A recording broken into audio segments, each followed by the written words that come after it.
Руслан Владимирович, добрый день. Иван Колопович, слышно меня? Да, слышу.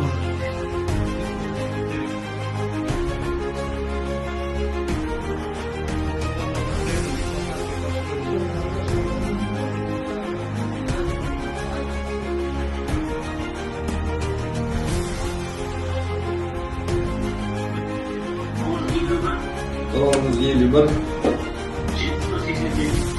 Siz Türkistan'a keliniz.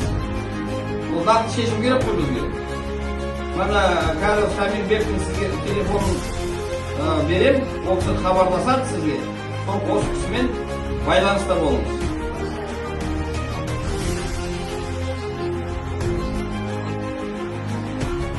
Она наш помощник.